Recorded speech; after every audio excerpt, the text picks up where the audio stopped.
구약성경 사무엘하 9장입니다.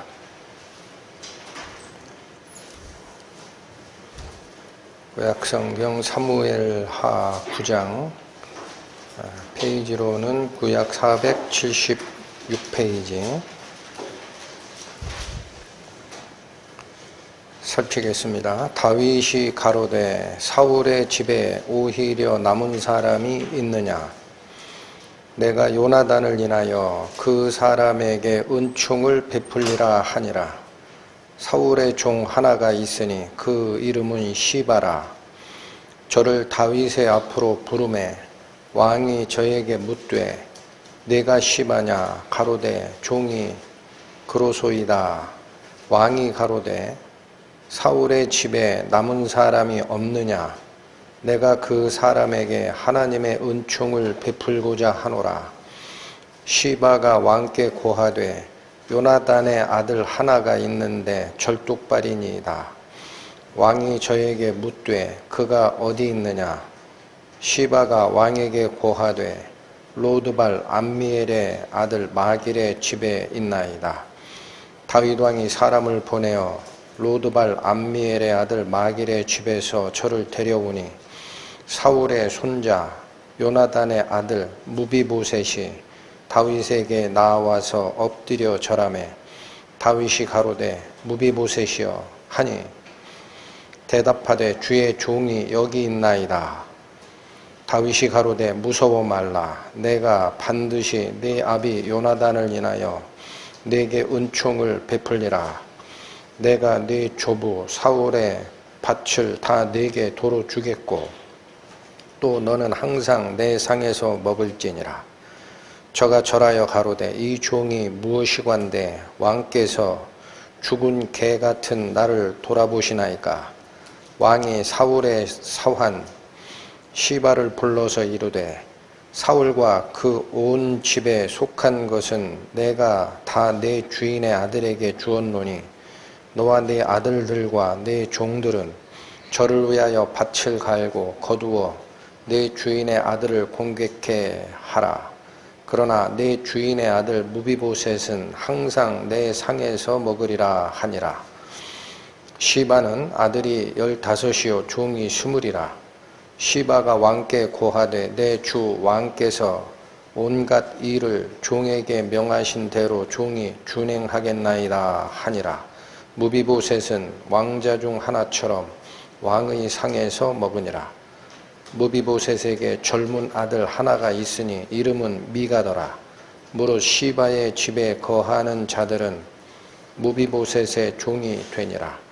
무비보셋이 항상 왕의 상에서 먹음으로 예루살렘에 거하니라. 그는 두 발이 다 절뚝이더라. 기도하시겠습니다. 하나님 감사합니다.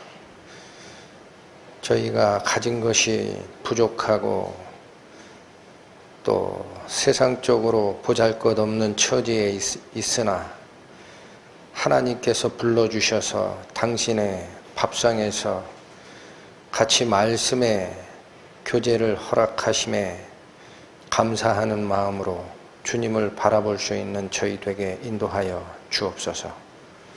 예수님의 이름으로 기도 올립니다. 아멘. 오늘 살펴보신 사무엘하 9장이 담고 있는 내용은 사울의 살해 위협도 끝이 났고 또 전체 이스라엘의 왕권을 다윗 왕이 확립한 뒤의 일입니다. 그러니까 이스라엘 나라의 전체 통치권이 확립이 됐을 뿐만 아니라 9장의 앞장인 8장에 보면은 그 내용이 요약되어 있는데 주변 국가들이 있습니다. 이스라엘을 둘러싸고 있는 주변 국가들, 블레셋, 아람, 이건 완전 이방 국가죠. 그 다음에 암몬이나 모압이나 에돔 족속들, 즉 아브라함의 혈족과 관련된 이런 사람들이 나라를 이루어서 이스라엘을 위협하는 경우도 있습니다. 그런 모든 주변 국가의 군사적 위협 문제도 전부 다 평정을 한 후에 한마디로 대내적인 문제이든 대외적인 문제이든 다윗 왕의 통치에 대한 부분에 걸림이 될 만한 것들이 전부 다 사라졌을 그때에 다윗 왕이 인간적인 입장에서는 원수 집안이었었습니다. 어느 집안이 그렇습니까? 사울 왕의 집안이. 그건 다윗이 원해서 그렇게 된 것이 아닙니다. 다윗은 사울 왕의 사위입니다. 사위. 그러나 그 다윗이 백성들의 마음을 얻는 그런 문제를 장인어른 된 사울 왕이 좋지 않게 여기고 저 다윗은 내가 필히 죽여야 되겠다 라고 살해 위협을 드러내면서 원수 집안이 된 거죠. 그러한 인간적인 입장에서는 원수 집안이었던 사울 왕의 가족 중에 남아있는 자가 혹시 있느냐라는 겁니다. 사울 왕의 가족 중에 남은 자가 있다면 다윗 왕이 은혜를 베풀겠다라고 선포하고 그걸 실행하는 내용이 사무엘하 9장의 전체 내용입니다.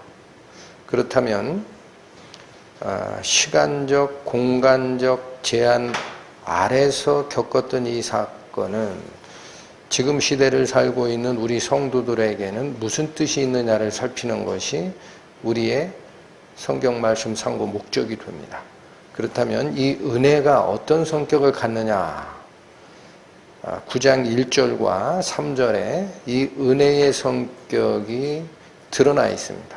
1절 다시 보십니다. 다윗이 가로되 사울의 집에 오히려 남은 사람이 있느냐? 내가 요나단을 인하여 그 사람에게 은총을 베풀리라 하니라. 여러분 1절에서 다윗 왕이 지금 베풀고자 하는 은총은 요나단 때문에 베풀겠다라고 합니다. 요나단을 인하여 사울 집안에 아직 남은 사람이 있다면 그 사람에게 은총을 베풀고 싶다. 근데 여기서 사용한 이 은총이라는 이 단어는 높은 사람이 아랫사람에게 베풀 때 쓰는 그러한 은혜나 혹은 사람과 사람 간의 은혜를 갚거나 베풀 때 쓰는 그 은혜라는 단어랑은 조금 다른 단어가 쓰입니다. 여기 은총이라는 단어를 히브리어로 쫓아가면은 헤세드라고 읽히는 단어가 사용이 되는데 이 헤세드라는 이 단어는 근본적인 뜻은 약속에 근거한 은혜입니다. 또 실제로 어느 때 사용이 되느냐? 하나님께서 인간에게 나타내고자 하는 은혜를 얘기할 때 바로 이 헤세드라는 단어가 사용이 됩니다. 그러니까 사무엘하 9장의 1절을 통해서 우리가 짐작할 수 있는 것은 다윗이 베풀고자 하는 이 은혜의 성격은 인간 대 인간의 은혜가 아니라 하나님께서 원하시는 은혜이고 약속에 근거해서 베풀어지는 은혜라는 뜻입니다. 그게 요나단을 인하여 내가 은총을 베풀고 싶다라는 말의 의미입니다. 3절에는 이 내용이 조금 더 정확하게 드러납니다. 3절 가십니다. 왕이 가로되 사울의 집에 남은 사람이 있느냐? 내가 그 사람에게 하나님의 은총을 베풀고자 하노라. 여러분 3절에서는 하나님의 은총이라고 받고 있죠. 그러니까 다윗이 지금 사울 집안에 아직 남아있는 생존자에게 베풀고자 하는 은혜의 성격은 하나님의 은총이라는 뜻입니다. 더욱 분명해졌습니다. 그리고 이어지기를 시바가 왕께 고하되 요나단의 아들 하나가 있는데 절뚝발이입니다. 이렇게 보고를 합니다. 그러니까 아직 사울 왕의 집안 자손 중에 살아있는 사람이 하나가 있다라는 얘기입니다. 근데 그 살아있는 사람의 신분이 누구냐 했더니 요나단의 아들이라는 거예요. 그러니까 1절에서 다윗 왕이 베풀고자 한 은총의 근거가 요나단을 인하여 내가 이 은총을 베풀고자 하노라 라는 말씀이 그대로 연결된 것이 3절에 요나단의 아들이 하나가 있습니다 라는 뜻입니다. 그러니까 이것 또한 다윗 왕과 요나단 간에 맺었던 약속에 근거하여 그 약속의 은혜를 받을 자가 적임자가 하나가 있다라는 뜻이에요. 그러니까 약속 밖에 있는 자에게 주는 은총의 개념과는 사뭇 다르다라는 거죠.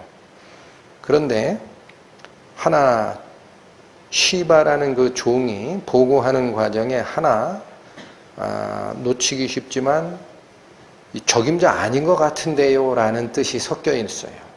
무슨 뜻입니까? 다윗 왕께서 은혜를 베풀고자 하는 요나단의 아들이니까 다윗 왕이 찾고자 하는 그 사람 분명히 맞는데 그 사람 절뚝발인데요 이렇게 얘기를 하는 거죠. 그 얘기는 무슨 뜻이에요? 부족한 자란 얘기입니다. 왕의 밥상에 참여하기에는 이 자는 자기 걸음 하나 똑바로 걷지 못하는 양발이 다 주어는 절뚝발입니다. 그러나 이 은혜가 다윗 왕에게는 하나님이 약속한 은총을 주는 과정이었기 때문에 은혜를 받는 자의 완전함, 부족함은 아무 문제가 되질 않아요. 그게 하나님의 은혜입니다.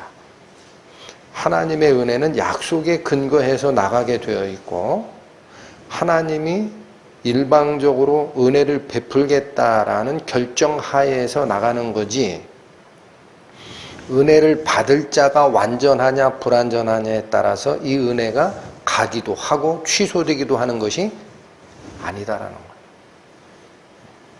그렇다면 1절과 3절에 요나단을 인하여 하나님의 은혜를 베풀겠다라는 다윗의 이 마음이 분명히 요나단과의 약조가 있었다라는 얘기죠. 어디서 나왔느냐를 살필 필요가 있습니다. 사무엘상으로 가십니다. 사무엘상 20장 페이지로 구약 443페이지입니다. 사무엘상 20장 요거 살피시기 전에 요나단은 사울 왕의 아들입니다. 그리고 역사적으로 쫓아 올라가면 다윗보다도 나이가 많은 자였습니다. 다윗이 요나단을 형이라고 했을 정도로. 그런데 이 요나단은 다윗과 마음이 딱 합치된 자였어요. 뭐에 대한 마음이냐? 하나님에 대한 마음. 하나님을 향하여 가는 마음. 그게 아주 딱 일치된 자입니다. 그래서 자기 아버지 사울이 다윗을 죽이겠다라고 결정을 한 뒤에 요나단은 아버지가 다윗을 죽이겠다 하는 것은 옳지 않다라는 거예요. 하나님의 은혜를 받은 자가 다윗임을 아니까. 그래서 내가 반드시 다윗 너를 보호하겠다라고 약조를 합니다. 우리 아버지 뜻과 관계가 없어. 이건 하나님의 뜻이야.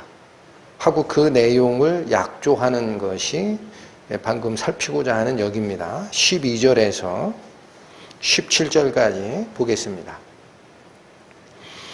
요나단이 다윗에게 이르되 이스라엘의 하나님 여호와께서 증거하시거니와. 여러분 내용을 살피기 전에 요나단이 다윗과 맺는 이 약속은 누구를 증인으로 세우고 하는 거예요? 하나님 여호와께서 증거하시거니와. 계속 살핍니다. 내가 내일이나 모레 이맘때에 내 부친을 살펴서 너 다윗에게 대한 의향이 선하면 내가 보내어 내게 알게 하지 않겠느냐.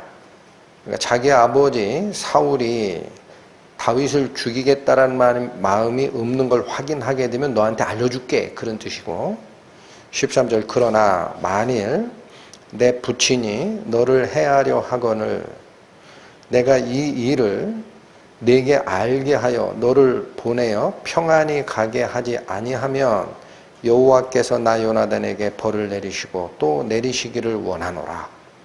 만약 자기 아버지 사울의 뜻이 다윗을 살해하게 하는 거기에 분명히 가 있는 걸 알면 내가 반드시 미리 통보해서 너로 피하게 해주겠다라는 거예요.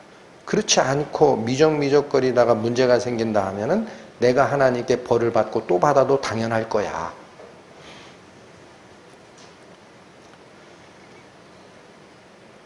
계속 읽습니다. 여호와께서 내 부친과 함께 하신 것 같이 너와 함께 하시기를 원하노라. 요나단이 다윗과 맺는 이 약조는 하나님의 임재가 근거가 되는 겁니다. 하나님의 임재, 하나님이 기름 부어 세운 자가 다윗임을 알거든요. 14절 너는 이제 부탁하는 거예요. 12절 13절은 요나단이 다윗에게 약조한 거고 14, 15절은 너도 또한 나한테 이렇게 해줘라 라고 요구하는 내용입니다. 14절 너는 나의 사는 날 동안에 여호와의 인자를 내게 베풀어서 나로 죽지 않게 할 뿐 아니라 14절이 요구한 게 뭐죠? 역시 내 개인적인 은총을 원하는 게 아니라는 거예요. 하나님의 인자를 보여라. 내가 너에게 하나님의 보호하심을 약조하듯 너도 나에게 하나님의 은총을 베풀어서 너와 나 사이에 살아있을 때 서로 죽이는 일 없게 하자. 15절 여호와께서 너 다윗의 대적들을 지면에서 다 끊어버리신 때에도 너는 내 인자를 내 집에서 영영히 끊어버리지 말라. 이건 무슨 뜻인가요? 지금은 비록 다윗이 왕권을 회복하지 못했던 때이지만 도망자 신세거든요. 그러나 언젠가 하나님의 기름 부으심이 있기 때문에 다윗이 왕권을 회복할 때가 있을 거다라는 겁니다. 그걸 뭐라고 표현했느냐? 다윗의 대적들을 지면에서 다 끊어버리신 때가 있을 거다. 그게 지금 오늘 살피는 사무엘하 9장의 상황이에요. 이스라엘 나라 전체의 왕권이 확립이 되고 이스라엘 나라 주변 국가로부터의 군사적 위협마저도 전부 평정된 때에 그런 때가 되면 다윗이 모든 왕권을 행사하는 때가 되지요. 그때라도 너는 즉 다윗 너는 내 인자를 내 집에서 영원히 끊어버리면 안 돼. 두 가지를 요청을 한 겁니다. 나 살아있을 때 요나단이 말하기를 다윗아 내가 살아있을 때 하나님의 인자를 나에게 보여서 나를 죽이지 말라. 또 하나 내가 앞으로 이스라엘의 왕으로 완전하게 쓰는 때가 있을 거야. 그때라도 내 집안에 있는 후손들에게도 너의 인자를 그대로 유지를 해줘라. 이게 약조입니다. 여러분 여기 14절의 인자, 15절의 인자라고 한 이 인자 있죠. 이게 어질고 자비로움이라는 뜻의 한자인데 이 단어가 바로 헤세드입니다. 이 단어가.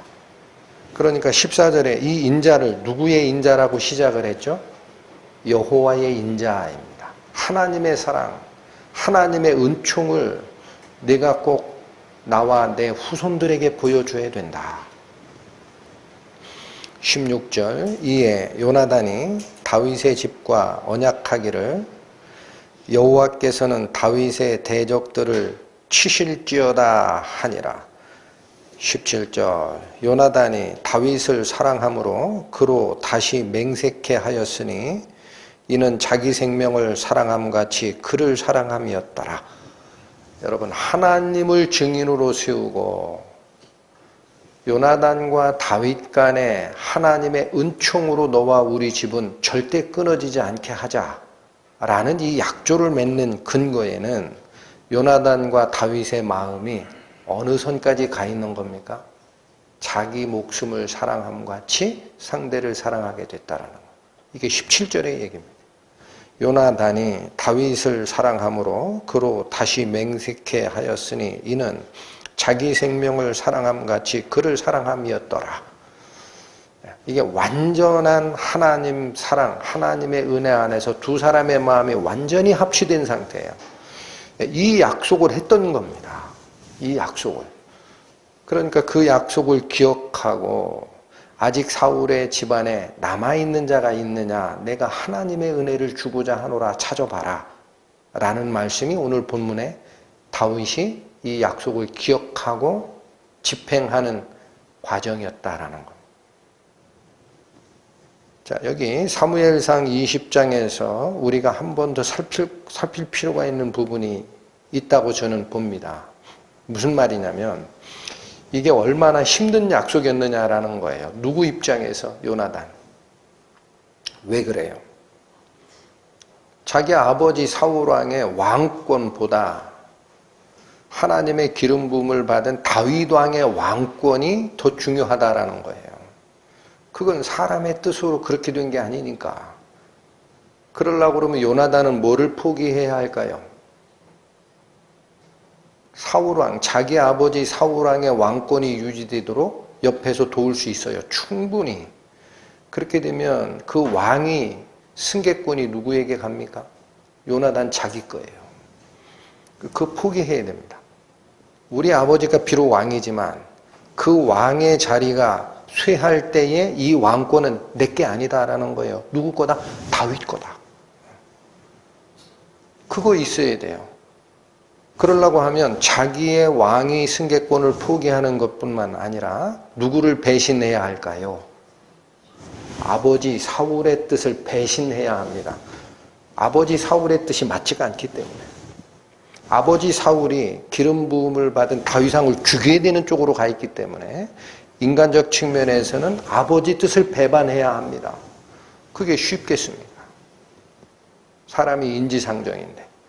근데 실제로 자기 아버지 사울이 다윗을 죽이겠다라는 것을 그 뒤에 확인을 하고 나서 요나단은 자기 아버지 사울을 배신합니다.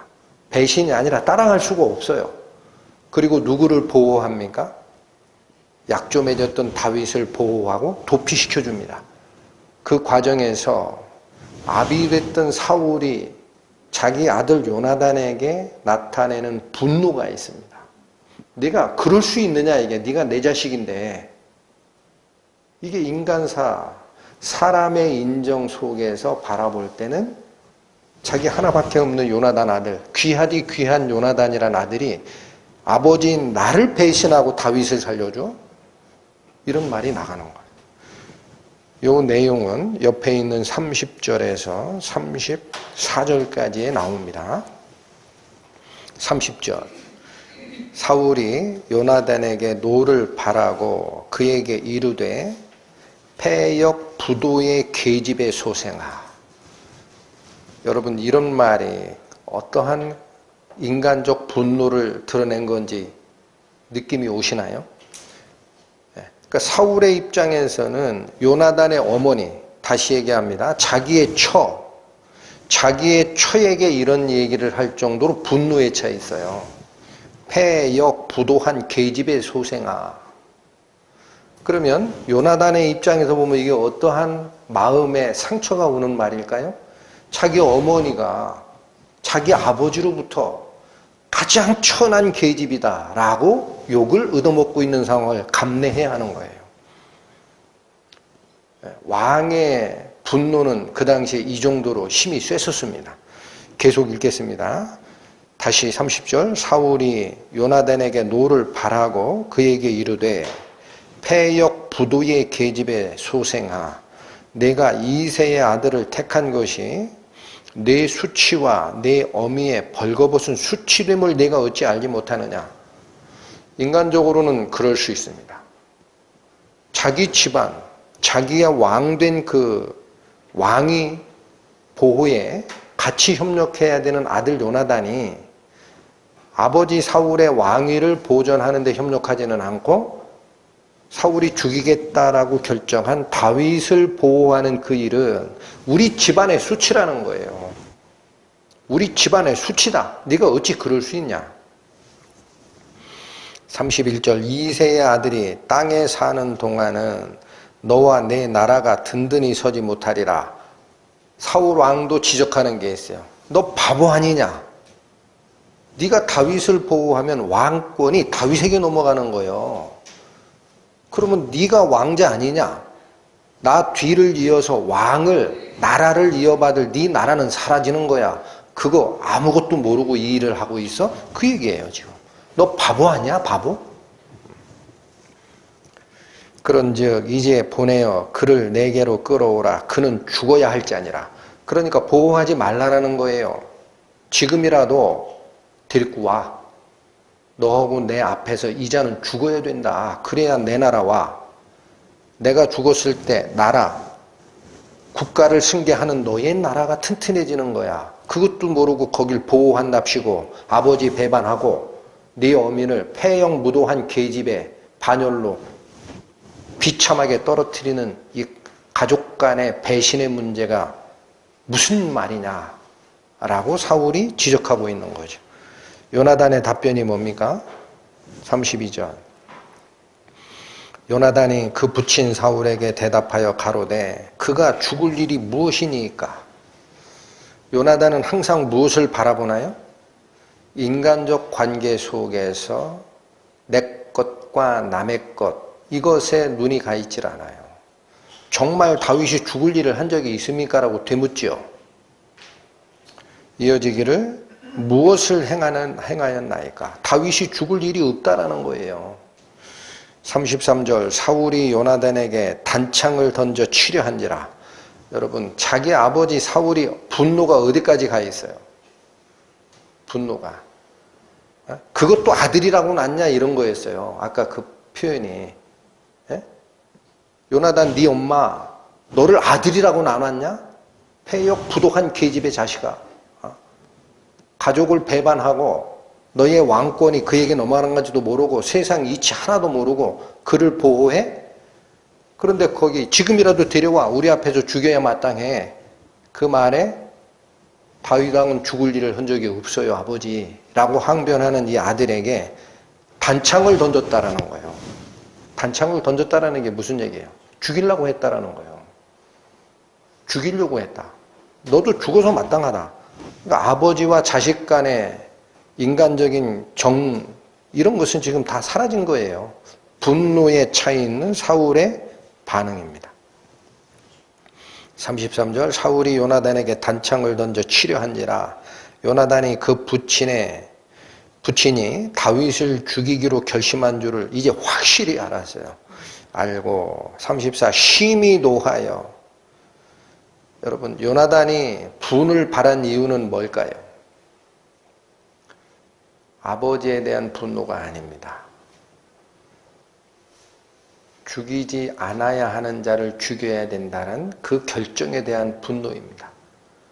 어떻게 목사님은 그렇게 쉽게 얘기를 하나요?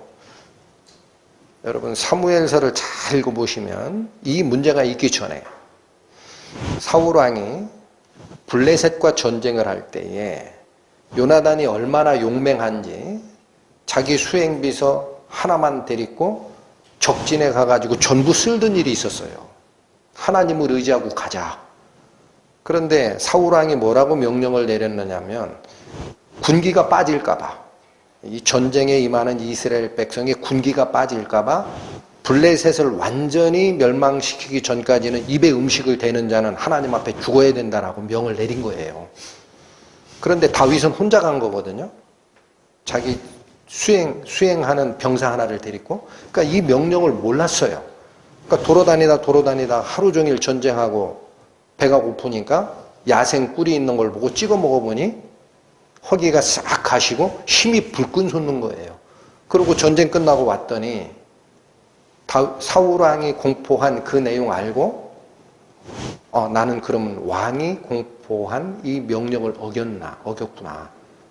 근데 사울이 뭐라고 합니까? 내 아들 요나단이라도 죽어야 돼 라고까지 발표를 했었거든요. 그러니까 요나단이 그 명령 앞에 자기는 몰랐지만 아버지가 잘못했으니 난 안 죽겠소 그랬습니까? 아버지 하나님께 올린 맹세이니 나를 죽이십시오라고 했습니까? 후자입니다. 그러니까 요나단이 가진 마음은 자기중심적 마음이 아니에요. 아버지 마음대로 맹세했으니까 나는 안 죽어요. 그렇게 한 게 아니고 하나님께 대한 맹세를 하셨으면 비록 내가 듣지 못했다 하더라도 나를 죽이십시오까지 복종하는 아들입니다. 근데 여기 이 자리에 왜 분노를 했느냐? 죽을 일을 한 적이 없는 다윗을 죽이는 것이 하나님 앞에 죄라는 거예요.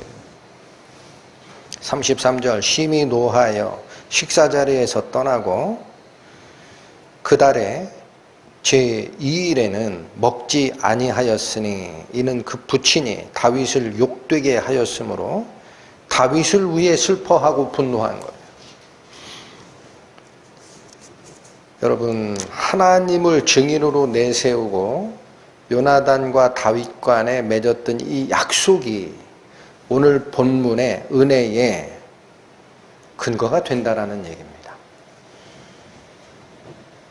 자, 그래서 이 약속은 인간관계를 초월하여 하나님과 맺었던 약속이고 반드시 지켜져야 된다. 그래서 실제 요나단은 지켰습니다. 지금 누가 지킬 차례가 된 거죠?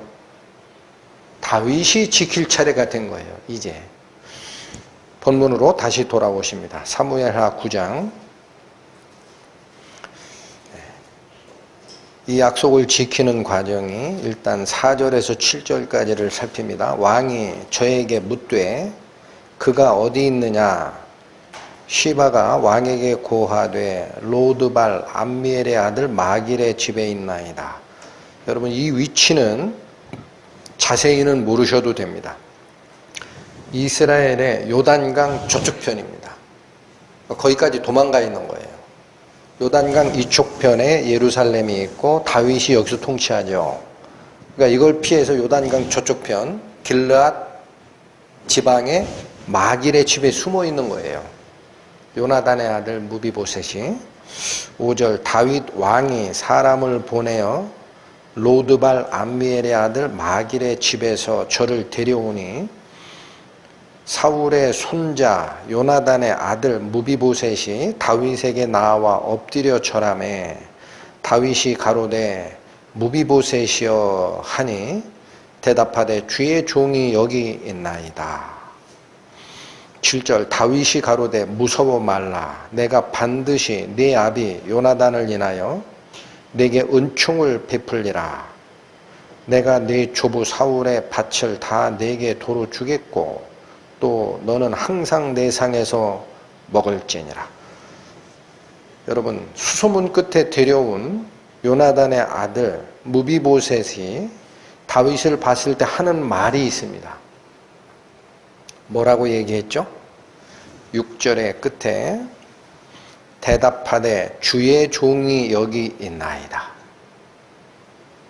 이 말에 다윗이 하는 대답이 7절입니다.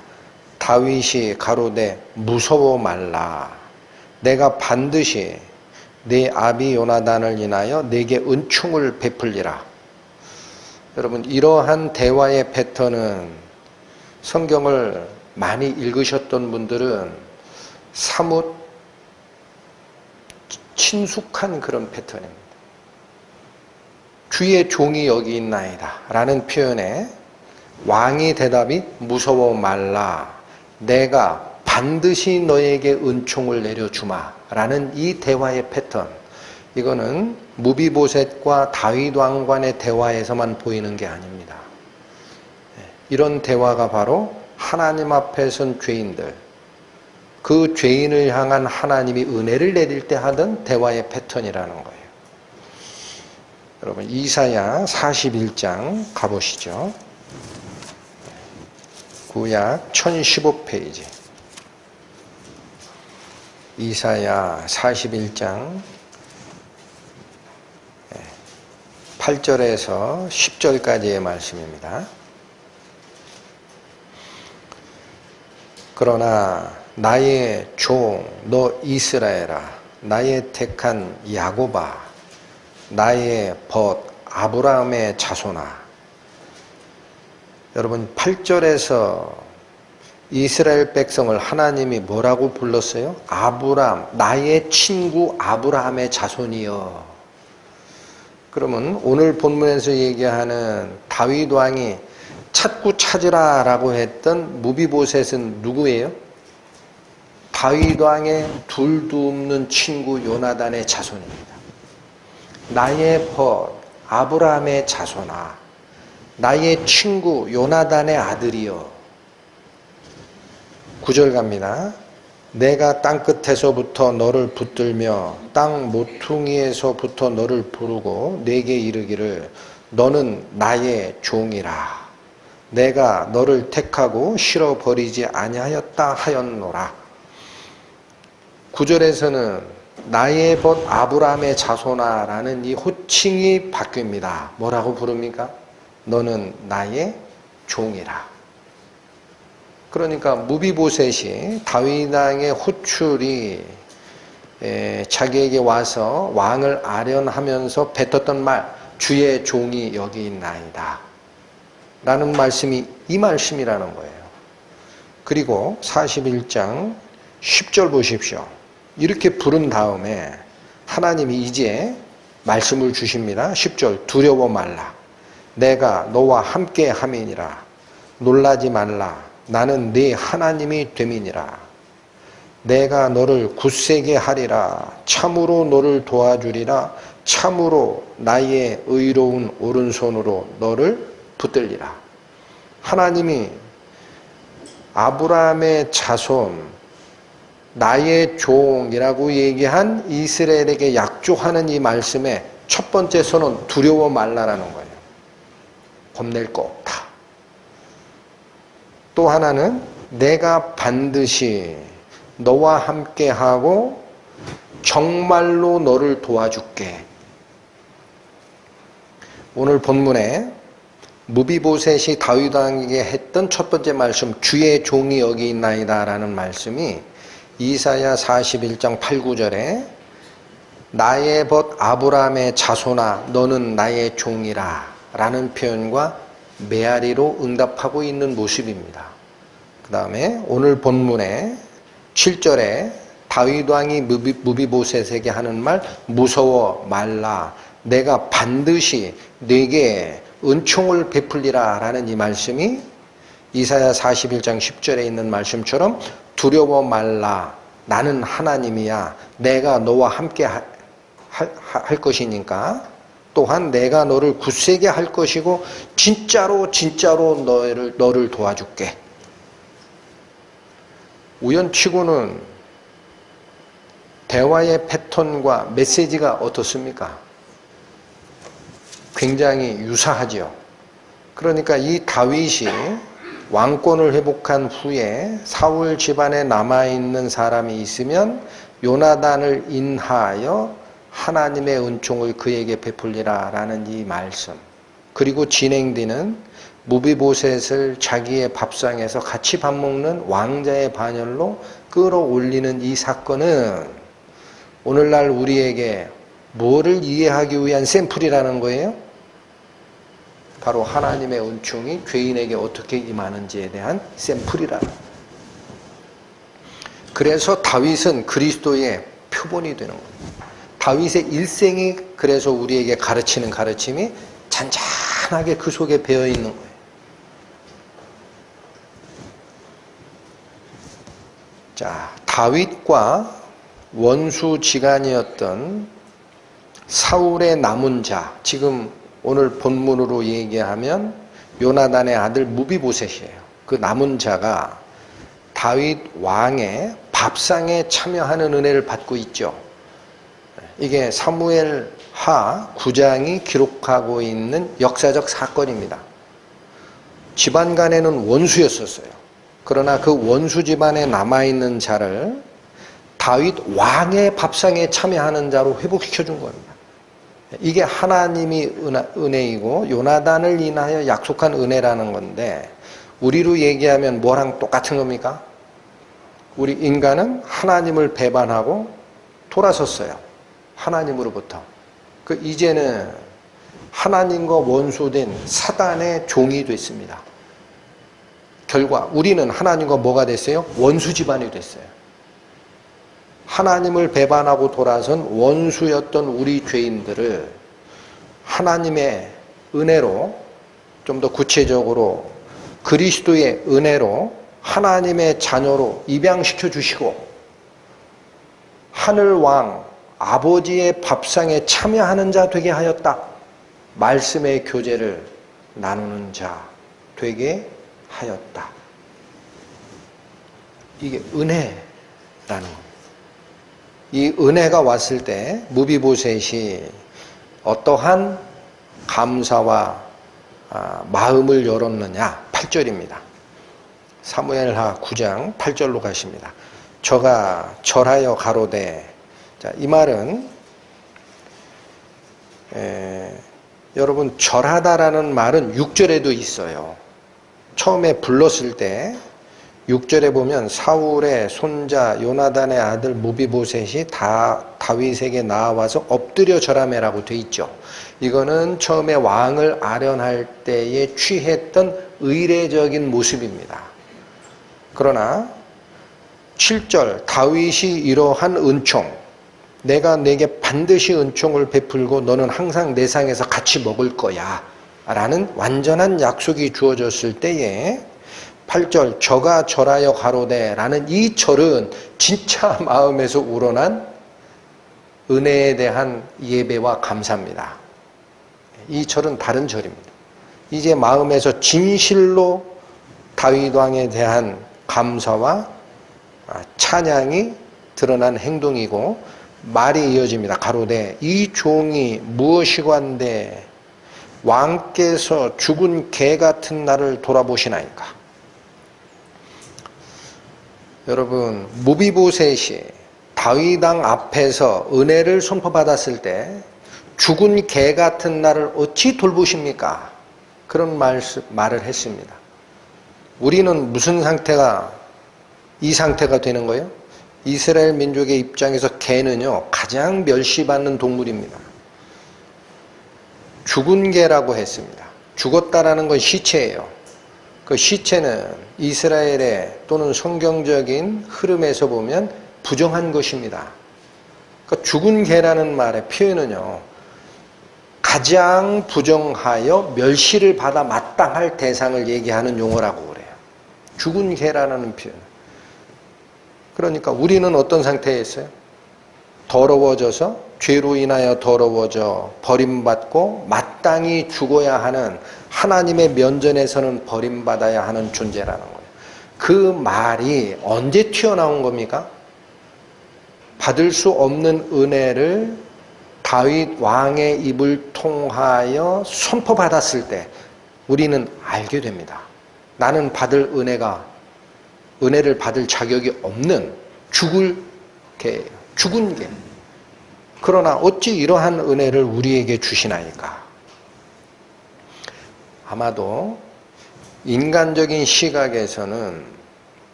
거기 뭐라고 돼 있었냐면은 로드발 암미엘의 아들 마길의 집에 숨어 살던 다윗 왕의 마지막 혈족 무비보셋은 다윗이 무서운 거예요.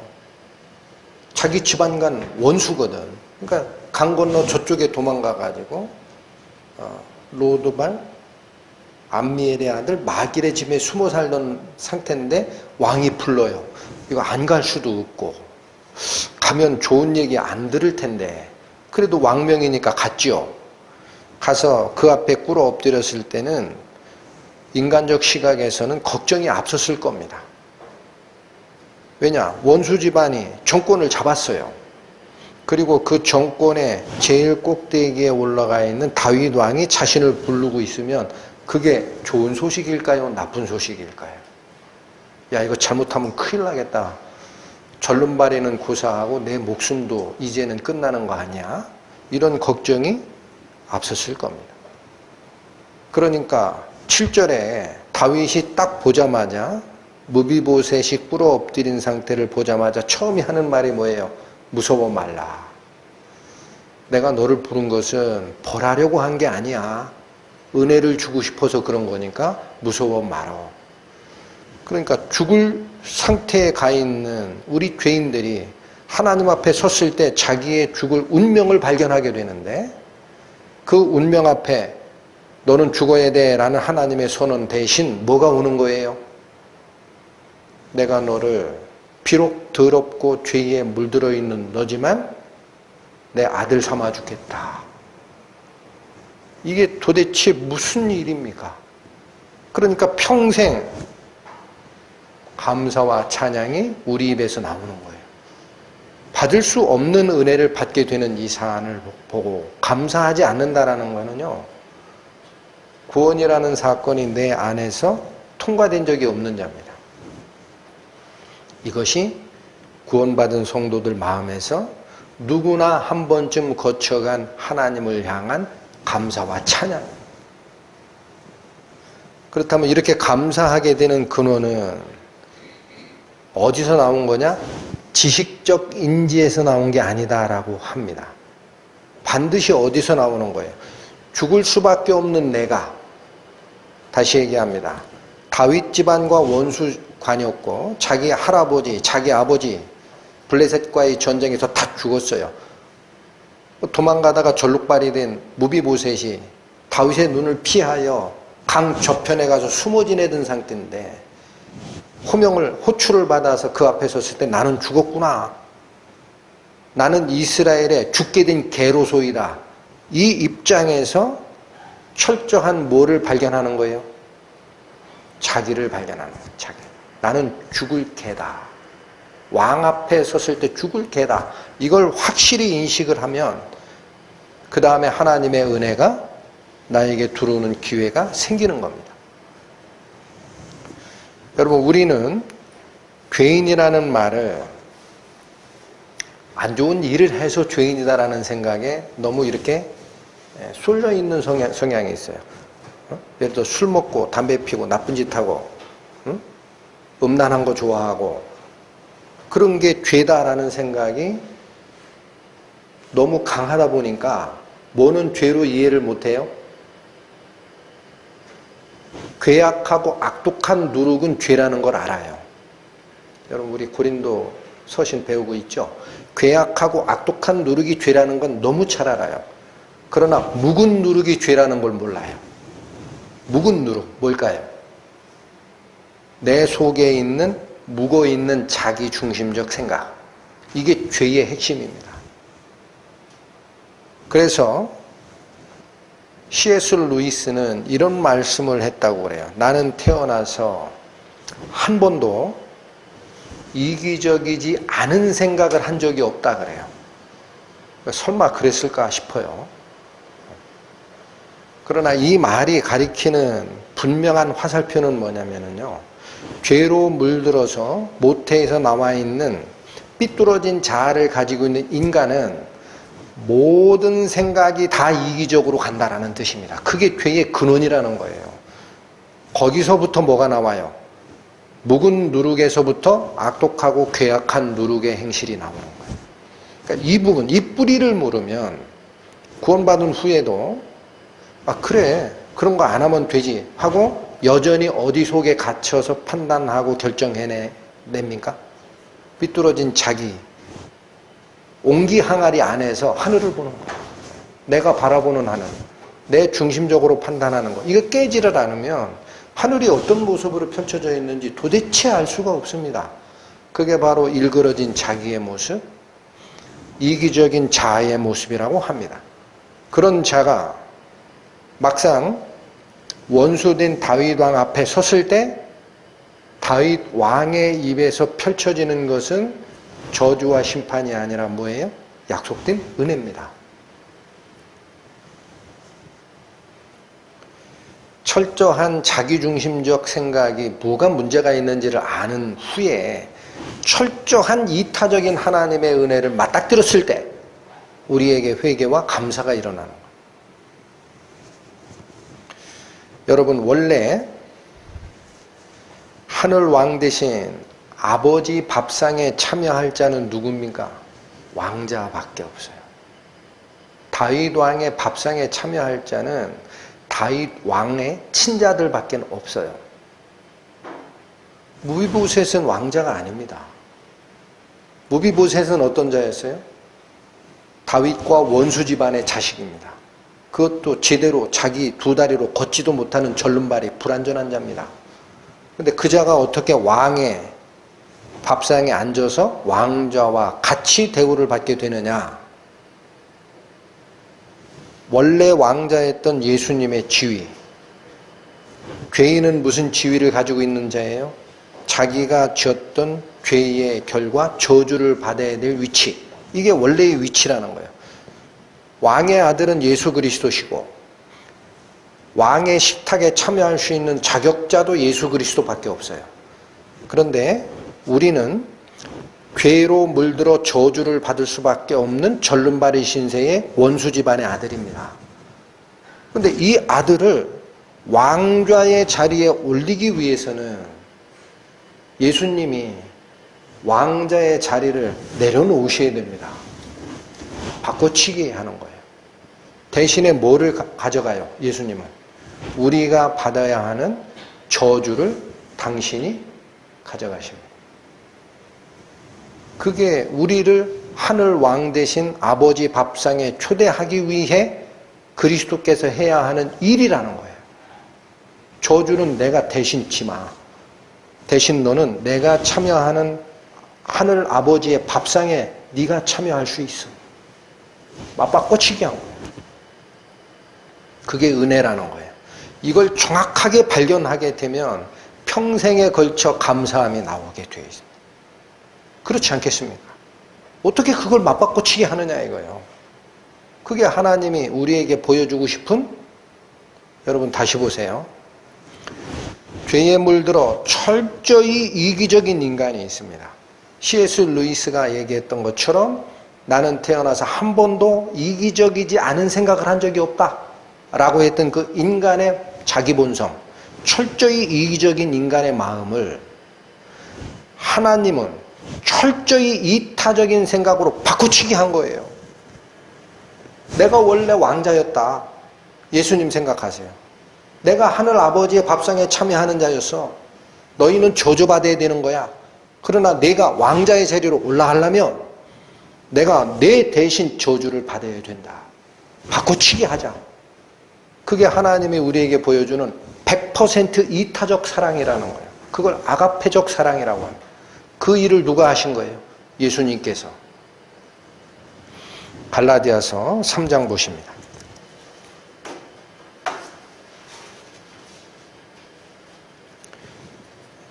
갈라디아서 3장 신약 305페이지 13절 14절 말씀. 그리스도께서 우리를 위하여 저주를 받은 바 되사 율법의 저주에서 우리를 속량하셨으니, 여러분 우리가 저주를 받아야 되는데 누가 대신 받으셨다? 예수님께서. 이거를 대신 저주를 받음으로 우리를 속량하셨다라고 표현하는 겁니다. 속량이라는 거는요, 값 주고 샀다라는 뜻입니다. 값을 치르고 샀다. 내가 치러야 하는 저주, 내가 치러야 하는 심판의 저주를 예수님이 스스로 지심으로써 그 심판을 대신 받으셨다라는 거예요. 이게 속량하셨으니 라는 뜻입니다. 기록된 바 나무에 달린 자마다 저주 아래에 있는 자라 하였습니다. 이게 율법이거든요. 그러니까 예수님께서 나무에 달린, 즉 십자가에 달리는 그 일은 우리가 받아야 하는 율법의 심판, 우리가 받을 수밖에 없는 율법의 저주를 예수님이 대신 지시는 작업이었다라는 얘기입니다. 14절, 그렇게 한 이유가 나옵니다. 이는 그리스도 예수 안에서, 어디 안에서? 은혜는 그리스도 예수 안에만 존재합니다. 예수 그리스도 밖으로 나가는 순간 하나님의 공의의 심판 앞에 직면하게 돼 있어요. 이는 그리스도 예수 안에서 아브라함의 복이 이방인에게 미치게 하시고, 여러분 여기 다시 아브라함의 복이 나옵니다. 나의 벗 아브라함의 자손아. 내가 아브라함과 한 약조가 있다. 너는 본토, 친척, 아비집을 떠나야 내가 내게 복 주고자 하는 그 약속의 땅으로 올 수 있어. 이 말 한마디를 아무 의심 없이 100% 믿고 쫓아간 아브라함. 그걸 하나님은 나의 벗이라고 하잖아요. 나의 벗. 그 아브라함의 복이 어디로? 이방인에게 미치게 하고, 이건 전 민족, 유대인뿐만 아니라 모든 인류에게 미치게 하고 라는 뜻이에요. 또 우리로 하여금 믿음으로 말미암아 성령의 약속을 받게 하려고 이 방법을 취하셨다. 예수님께서 십자가에 우리를 대신하여 심판과 저주를 받고 죽으셨다가 부활한 후에 일어난 사건이 있습니다. 그 뒤에는 무슨 사건이 뒤를 이어옵니까? 예수께서 부활하시고 승천하신 후에 은혜를 베푸시는 보혜사가 바톤 터치해서 오시는 거예요. 그게 없으면 성령께서 오실 수가 없습니다. 예수님이 얘기하시잖아요. 내가 너희를 떠나 아버지께로 가는 것이 너희에게 유익이라 그러잖아요. 내가 가지 아니하면 보혜사께서 너희에게 오실 수 없으나 내가 아버지께로 가면 아버지께서 내 이름으로 보혜사를 너희에게 보내시리니, 이게 성령이 오시는 순환 구조입니다.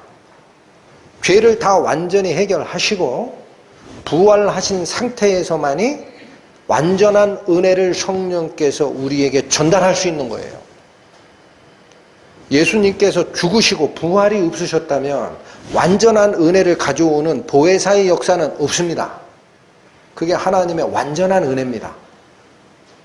그러니까 이 뒤에 나오는 14절의 말, 우리로 하여금 믿음으로 말미암아 성령의 약속을 받게 하려 함이라. 성령을 주시고자 했다라는 거예요. 그게 양자 입적되는 조건입니다.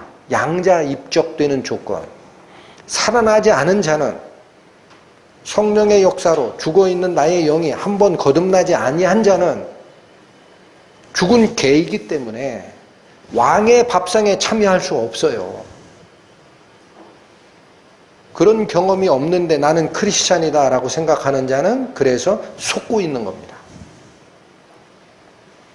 이 일을 하시기 위해서 예수님께서 돌아가시고 부활하셨다라는 사실. 로마서 5장 신약 245페이지 로마서 5장 7절과 8절 말씀. 의인을 위하여 죽는 자가 쉽지 않고 선인을 위하여 용감히 죽는 자가 혹 있거니와. 인간 세상에서도 이렇다라는 겁니다. 우리가 열사, 또 안중근 의사 이런 얘기를 할 때 의를 위하여 자기 목숨을 바친, 물론 그거는 하나님이 말씀하시는 의와는 다르지만 사람들이 생각하는 의와 올바름을 위해서 목숨 바치는 자가 혹간 있겠다라는 겁니다. 쉽지 않지만 있다. 그러나 7절 이 상태가 아니라 8절처럼 한 사람은 그리스도밖에 없다라는 거예요. 8절이 뭔가요? 우리가 아직 죄인 되었을 때에 그리스도께서 우리를 위하여 죽으심으로. 자, 예수님께서는 누구를 위해 죽으셨어요? 의인을 위해서 죽으신 게 아닙니다. 죽을 개, 하나님 앞에 죽을 개의 입장인 우리 죄인을 위해 죽었습니다. 그 영화로우신 하나님의 아들 독생자께서 누구를 위해 죽으셨다고요? 죄인 때문에 죽었어요. 그 바꿔치기 하는 거예요. 이게 있느냐라는 거예요. 세상에. 사람들아, 들어본 적 있느냐? 이런 소식을 가져와 봐라. 누가 그런 일 한 적이 있느냐? 저는 들은 적이 없습니다. 지금까지 그리스도 이외에 죄인을 위하여 죽었다라는 소식 들어본 적이 없어요. 아무도. 그 일을 하신 거예요. 8절 다시 봅니다. 우리가 아직 죄인 되었을 때에 그리스도께서 우리를 위하여 죽으심으로. 이 말을 바꿔보십시오. 철저히 이기적이고 자기중심적이기 때문에 내 것 챙기느라 남을 해해도 되고 거짓말해도 되고 살인해도 되고 음행해도 되고 이웃의 것을 탐해도 되고 하는 철저히 자기중심적인 죄로 물든 인간을 구원하는 방법은 철저히 이타적인 하나님의 사랑이 가서 바꾸치게 하는 거예요. 뭘 바라고 했습니까? 예수님께서 우리에게 뭘 바라시고 했어요? 이기적인 부분이 솜털 하나만큼이라도 발견됩니까? 이 복음의 역사에. 철저히 이기적인 인간을 구원하는 방법은 철저히 이타적인 하나님의 사랑, 그분의 은혜 외에는 없어요. 그거 해주셨다라는 거예요. 그렇게 죽으심으로 말미암아 하나님께서 우리에 대한 자기의 사랑을 이제는 확증, 도장 찍었다 이거예요. 그거 누가 바꾸겠느냐? 그런 역사가 인류 역사에 있었느냐? 어떤 종교든 어떤 철학이든 어떤 윤리 도덕이든 이런 역사가 있었느냐? 인간사에 들어본 적이 있느냐?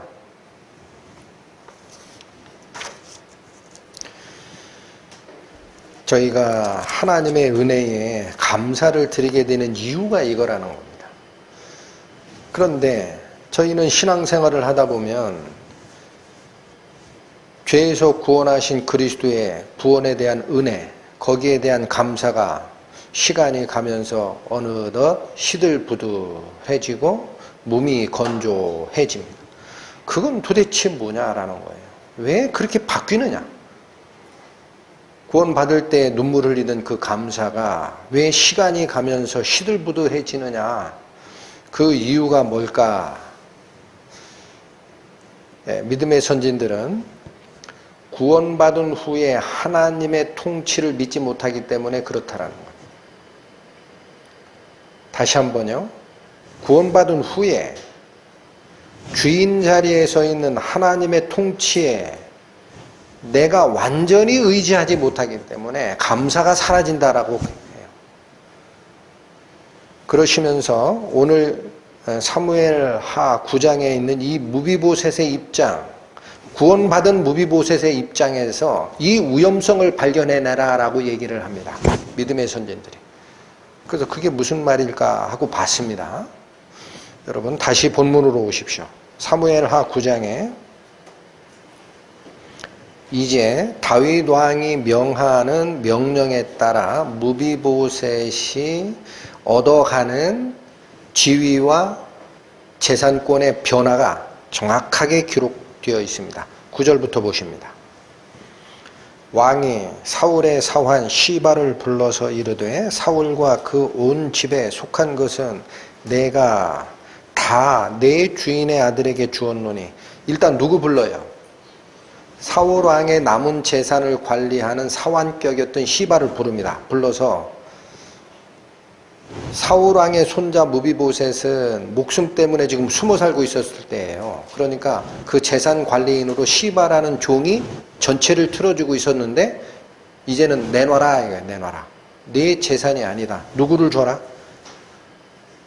누구에게 속한 거다? 사울과 그 온 집에 속한 것은 내가 다 내 주인의 아들에게 주었노니. 무비보셋에게 주란 얘기예요. 무비보셋에게. 아들의 아들. 여기 아들이라는 히브리어의 표현은 손자에게도 쓰이는 얘기입니다. 손자하고 똑같은 단어를 씁니다. 그러니까 그 남아있는 무비보셋에게 주었다라는 거예요. 너와 네 아들들과 네 종들은 저를 위하여 밭을 갈고 거두어 내 주인의 아들을 공개하라. 지위가 완전히 바뀌어버립니다. 네가 주인 행세했던 거 이제 내려와. 원 주인에게 돌려줄 테니까 너는 그 원 주인을 섬겨야 돼. 그러나 내 주인의 아들 무비보셋은 항상 내 상에서 먹으리라 하니라.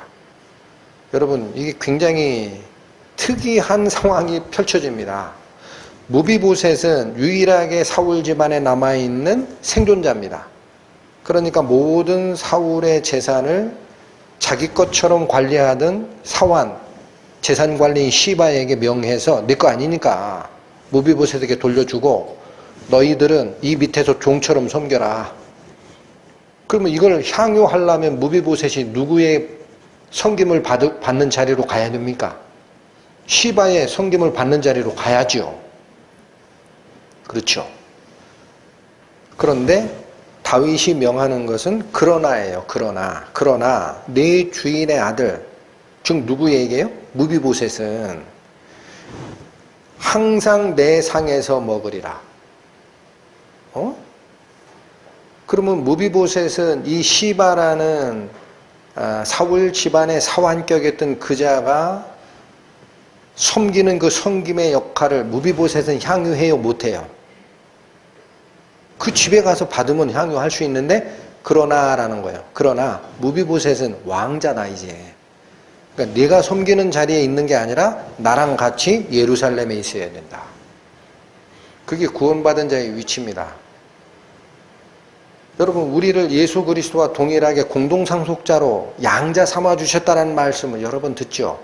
그러면 내가 왕자로서 뭔가 섬김을 받아야 되는데 이 땅에선 그런 위치가 허가가 된 게 아니에요. 그건 이미 결정이 나 있지만 그러나 양자 입적된 구원받은 나의 아들들은 어디서 살자?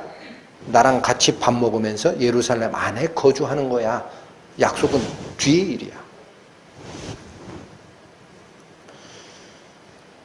내 주인의 아들 무비보셋은 항상 내 상에서 먹으리라 하니라. 시바는 아들이 15이요 종이 20이라. 이거 뒤에 이 말씀 주신 이유는 직접 섬김을 받았더라면 왕과 다름없는 섬김을 받을 만큼 시바와 그 종들의 인력이 충분했다. 한두 사람이 보필을 하는 게 아닙니다. 아들 15에 종이 20이면 35명의 섬김을 받을 수 있는 위치인데 안타깝게도 그 집안에 가서 사는 게 아니에요. 무비보셋은 어디서 살아야 돼요? 내 밥상에서 같이 먹어야 돼. 무비보셋의 위치는 거기야. 11절 시바가 왕께 고하되 내 주 왕께서 온갖 일을 종에게 명하신 대로 종이 준행하겠나이다 하니라. 무비보셋은 왕자 중 하나처럼 왕의 상에서 먹으니라. 12절 무비보셋에게 젊은 아들 하나가 있으니 이름은 미가더라. 무릇 시바의 집에 거하는 자들은 무비보셋의 종이 되니라. 무비보셋에 남아있는 아들 혹은 무비보셋의 처는 이 돌봄을 받았을 겁니다. 자기 가족들은 하나님이 돌보는 거예요. 그래서 여러분 성경 말씀에 뭐라고 돼 있어요? 그래서 너는 하나님의 나라와 그의 의를 먼저 구하라. 그리하면 먹고 마시고 하는 이런 것들을 너에게 더하리라. 이게 신약의 약속이죠. 구원받은 자는 하나님의 자녀로 약속이 돼 있고 지위, 상속자의 권한이 선언이 돼 있지만 지금은 뭘 위해서 살아야 돼요?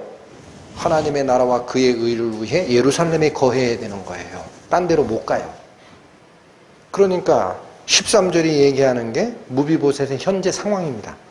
무비보셋이 항상 왕의 상에서 먹음으로, 그럼 지금같이 자동차가 있으면은요, 우리 집 시바가 나를 공개하는 35명이 서포트 해주는 그 나의 왕 같은 궁궐 하나 지어놓고 밥 먹을 때 페라리 타고 예루살렘에 쭉 왔다가 다윗왕 안녕하십니까? 밥 먹고 스포츠 타고 가서 거기서 돌봄을 받고 얼마나 좋았을까. 근데 그때는 걸어 다녀야 되거든요. 삼시세끼를 다 같이 먹어야 되니까 무비보셋은 어디에 있는 거예요? 13절 다시 보세요. 무비보셋이 항상 왕의 상에서 먹음으로 어디에 거하니라? 그러니까 사울 왕에 남아있는 재산, 사울 왕을 섬기던 종들이 섬기는 섬김을 무비보셋은 받아요? 못 받아요? 아직 이해가 잘 안 되시는 모양이에요. 예루살렘에 있는데 어떻게 받아요? 자기 가족들이나 받지. 그 미가라는 아들이랑 무비보셋의 처, 이들은 받겠지. 그러나 무비보셋 본인은 항상 왕의 상에서 먹어야 되기 때문에 어디에 거하게 된다? 예루살렘에. 그렇죠. 왕 곁을 떠날 수 없어요.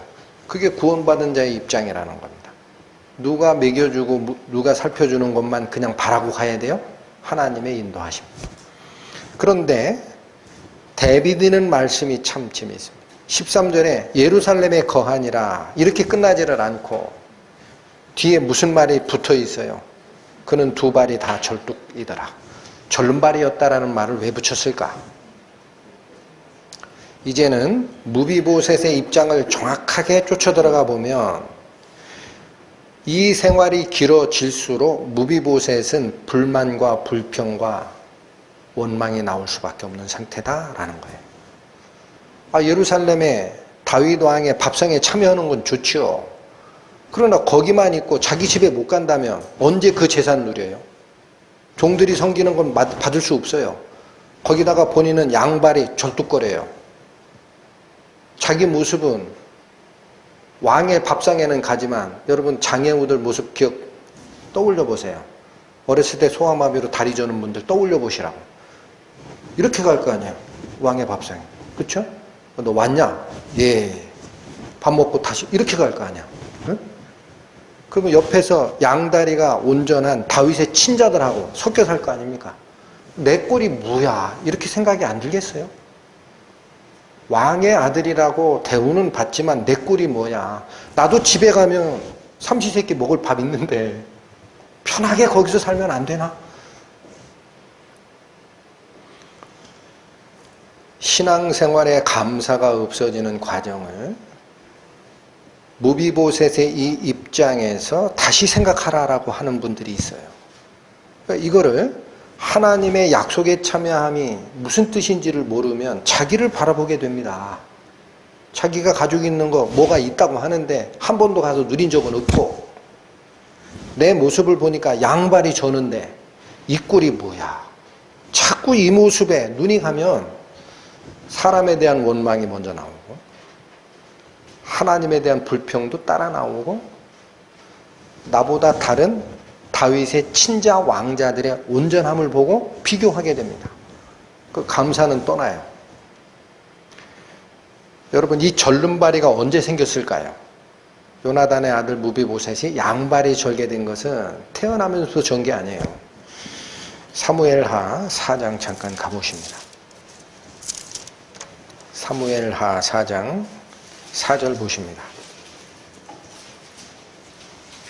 사울의 아들 요나단에게 절뚝발이 아들 하나가 있으니 이름은 무비보셋이라.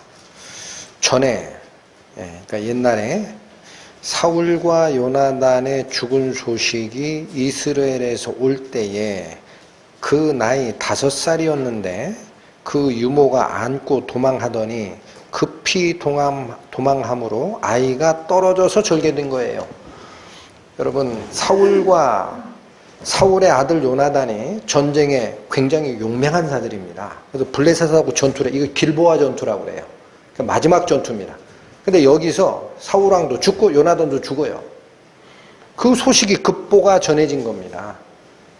그러니까 요나단의 아들 5살짜리 얘를 보호하던 유모가 큰일 났다라는 거예요. 우리의 왕 대신 사울 왕과는 이제 망했는데 왕도 죽고 상속자 요나단도 죽었다면 왕의 실을 말리려 블레셋 쪽에서 자객이 올 수도 있지 않냐. 그러니까 나는 이 실을 보호하는 게 나의 임무야 하고 급한 마음에 5살짜리 이 무비보셋을 안고 도망가는 데 열중한 거예요. 근데 조심했으면 괜찮은데 워낙 급히 도망가다가 애를 떨어뜨린 거예요. 땅에. 그 머리가 땅에 닿지 않은 게 다행이죠. 다리가 먼저 떨어진 것 같아요. 양다리를 그래서 절게 됐다라는 거예요. 이게 무비보셋이 절게 된 이유입니다.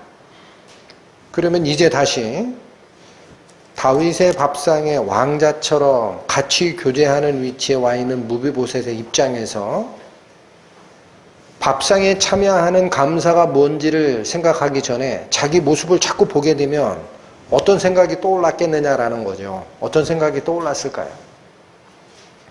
자꾸 보면 이 쩔룩거리는 걸 보면 그때 유모가 나를 살려준 건 고마운데 조금만 조심했으면 그거 안 떨어뜨렸으면 내가 이 모습 아닐 거 아니야. 사람에 대한 원망 나오게 되죠. 혹은 이런 거 다 알고 계신 게 하나님인데 사람이 실수를 하나님이 막으실 수 없었나? 하나님에 대한 불평도 나올 수 있어요. 불행을 허락하신 하나님 막으실 수도 있었는데, 그 다음에 아까 말씀드린 대로 옆에 같이 밥상에서 먹는 다윗의 친자, 사지 멀쩡하고 잘생기고, 여러분 다윗의 아들들이 굉장히 아름다웠어요. 압살롬도 그렇고 아도니아도 그래요. 성경 읽어보면 그렇게 아름다울 수가 없어요. 머리 털 끝에서 압살롬은 저 발끝까지 아름답지 않은 곳이 없었다라고 합니다. 그런 애들을 같이 보면서 밥 먹을 때 무슨 생각이 들었겠어요? 쟤네들은 저렇게 사지가 멀쩡한, 나는 이쁘게 생긴 건 생각도 안 하겠다. 두 다리가 멀쩡했으면 얼마나 좋을까 하고 자꾸 비교하고, 그러다 보면 밥상에서 먹는 그 일이 감사함이 아니라 뭐로 나타날까요? 나의 누추함이 자꾸 드러나고, 이거 어떻게 해결할까? 이렇게 생각이 바뀌어가겠죠. 그게 감사함이 사라지는 이유라고 합니다. 우리 시대로 얘기하면은 우리 아버지는 왜 그렇게 찢어지게 가난해가지고 나로 하여금 가난을 대물림하게 했겠나, 이런 생각이 들 수 있다는 거예요. 그러니까 그 덕에 나는 평생 먹는 거 걱정하고 매일매일 일해야 되는 신세다. 이게 사람을 향한 원망이라. 또한 구원받은 하나님의 자녀로 하나님의 식탁에서 같이 말씀을 공급받고 양육하는 자가 됐다라고 하는데, 그게 오래 가면 광야에서 이스라엘 백성이 했던 원망이 나의 입에서 그대로 나올 수 있다라고 합니다. 광야에서 이스라엘 백성들이 이 음식이 오래 가니까 뭐라고 얘기했던 거예요? 우리 마음이 이 박한 식물을 싫어하노라. 맨날 만나야 40년 동안 아침도 점심도 저녁도 맨날 만나밖에 없어. 하늘 양식이라고 처음에는 꿀 섞인 과자 같다 하더니 지금은 싫어 이거. 그거 하나님에 대한 불평 아니에요. 고뇌의 삶이 점점 싫어지면 옆에 사람하고 비교하고 세상 사람이 사는 모습을 자꾸 건너보게 돼요. 이렇게. 쟤네들은 어떻게 사나? 어이쿠, 아파트가 2채가 됐네? 값이 2배가 뛰었네? 나도 벌고 싶다.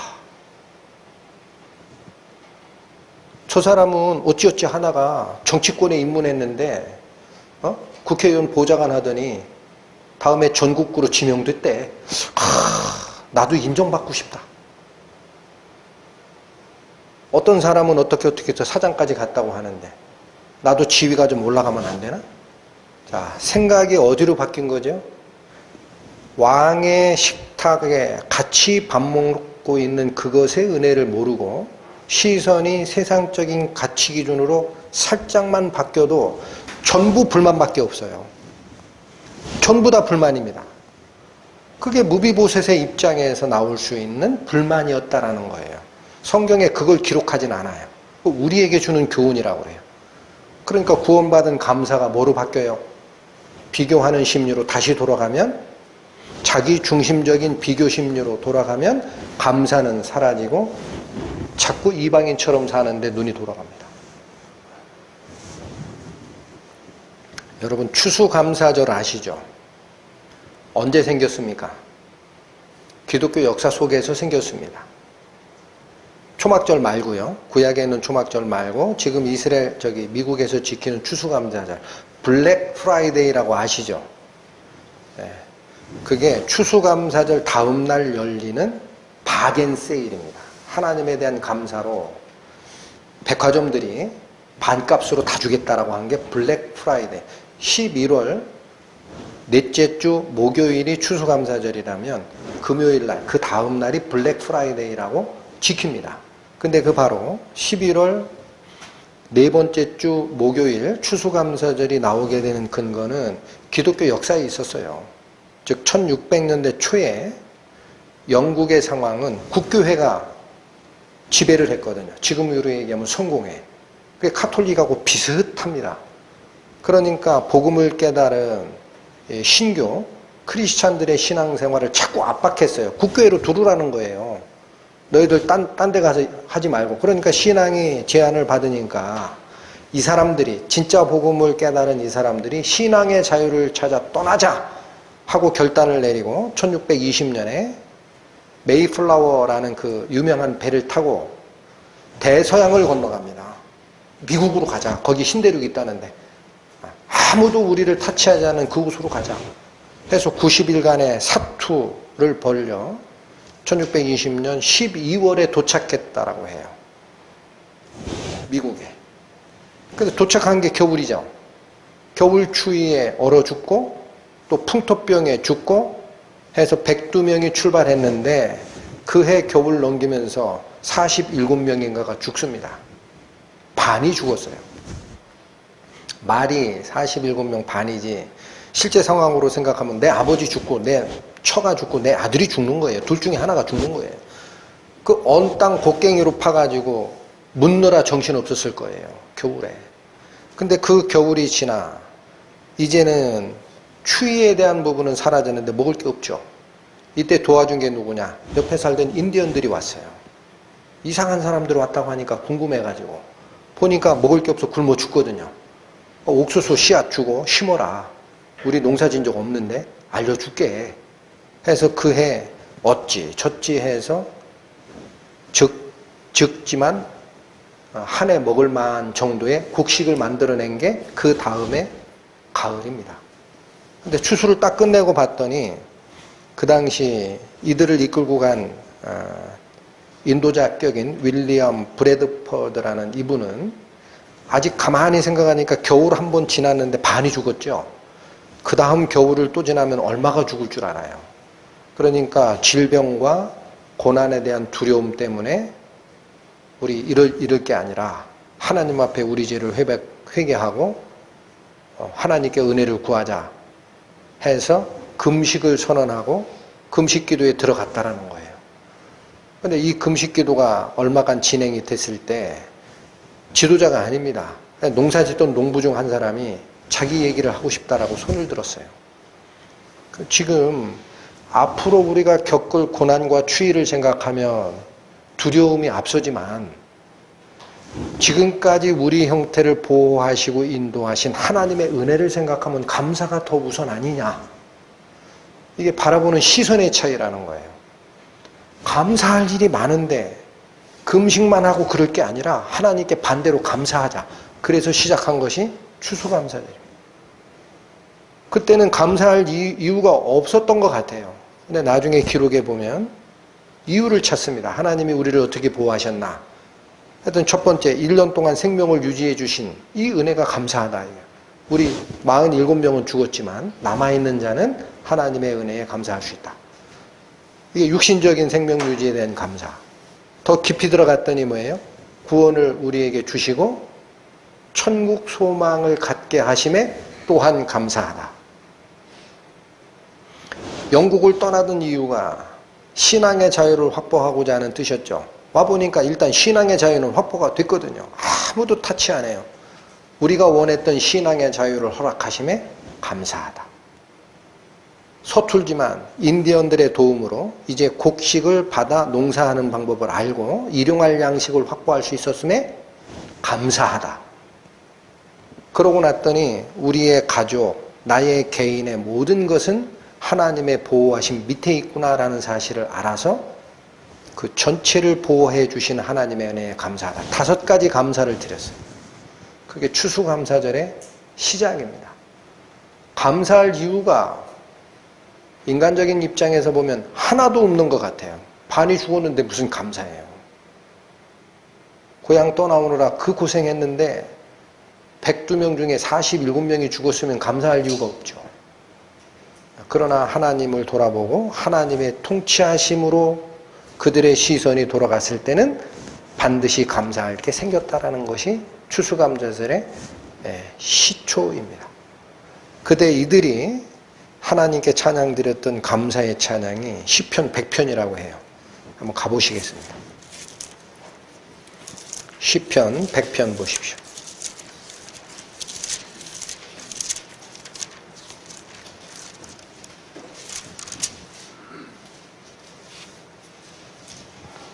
기억하기도 편하죠. 시편 100편. 온 땅이여 여호와께 즐거이 부를지어다. 기쁨으로 여호와를 섬기며 노래하면서 그 앞에 나아갈지어다. 여호와 우리 하나님이신 줄 너희는 알지어다. 그는 우리를 지으신 자시요 우리는 그의 것이니 그의 백성이요 그의 기르는 양이로다. 감사함으로 그 문에 들어가며 찬송함으로 그 궁정에 들어가서 그에게 감사하며 그 이름을 송축할지어다. 대저 여호와는 선하시니 그 인자하심이 영원하고 그 성실하심이 대대에 미치리로다. 5절밖에 안 되는 이 말씀이지만 전체가 감사로 포장되어 있는 찬양의 시입니다. 중심에 4절이 있다고 봅니다. 감사함으로 그 문에 들어가며 찬송함으로 그 궁정에 들어가서 감사와 송축을 올려라. 그러니까 이 문에 들어간다라는 표현이 뭘까요? 다윗 왕이 거하는 예루살렘 성전의 식탁 앞으로 들어가는 겁니다. 말씀의 공급을 받으러 내가 비록 2 다리가 절고 있는 불완전한 자지만 불편한 몸을 이끌고 왕의 식탁에 나아가는 자는 뭐를 가지고 가야 됩니까? 문을 열기 위해. 4절 다시 보세요. 감사함으로 문에 들어가라. 찬송함으로 궁정에 들어가라. 그러니까 하나님 앞에 교제하러 나가고 감사의 절을 올리는 예배의 핵심 중 핵심이 뭐라는 거예요? 감사함이라는 겁니다. 감사함이 없는 예배는 종교생활일 뿐입니다. 예배당에 일요일날 와서 자리에 앉아있는 것만이 예배가 아닙니다. 그건 종교행위입니다.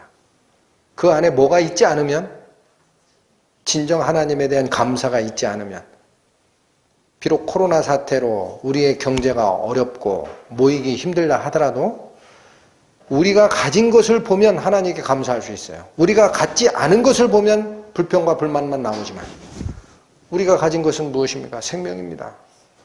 저는 아침에 가만히 제 방에서 창문 열고 보면은 그렇게 무성하던 나무 이파리 다 떨어졌어요.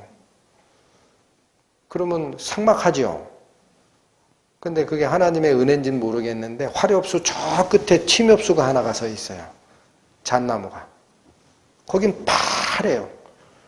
그러면 생각하는 게 이겁니다. 앞에 있는 화렵수는 여름에는 화려했다. 지금은 이파리가 다 떨어져 있죠. 볼품 없어요. 밖에 저 멀리에 있는 침엽수는 그때나 지금이나 형편없는데 지금 보니까 색깔이 푸르름이 훨씬 이뻐 보여요. 어느 생명은 겨울에도 푸르고 어느 생명은 겨울에 이파리를 떨어뜨릴지라도 그 속에 운행하시는 하나님의 생명 법칙은 한 번도 그 동물과 식물을 떠난 적이 없습니다. 내년 봄이 되면 하나도 없는 그 앙상한 가지에 반드시 싹이 나고 이파리가 핍니다. 누가 살아계신 증거입니까? 하나님이 살아계신. 우리가 살아있는 게 감사한 거고 우리가 치매 걸리지 않아서 이 성경 말씀을 읽어내는 게 감사한 거고 우리가 아둔해서 자기중심적으로 빠졌다가도 하나님께 기도하고 이게 아니구나 깨닫고 돌아갈 수 있는 게 감사한 거고 모든 게 감사죠. 히브리서 13장 보시고 마치겠습니다. 신약성경 369페이지. 히브리서 13장 14절과 15절 말씀입니다. 이건 같이 읽을까요? 히브리서 13장 14절 15절 시작. 우리가 여기는 영구한 도성이 없고 오직 장차 올 것을 찾나니 이러므로 우리가 예수로 말미암아 항상 찬미의 제사를 하나님께 드리자. 이는 그 이름을 증거하는 입술의 열매니라. 기도하시겠습니다. 하나님 감사합니다.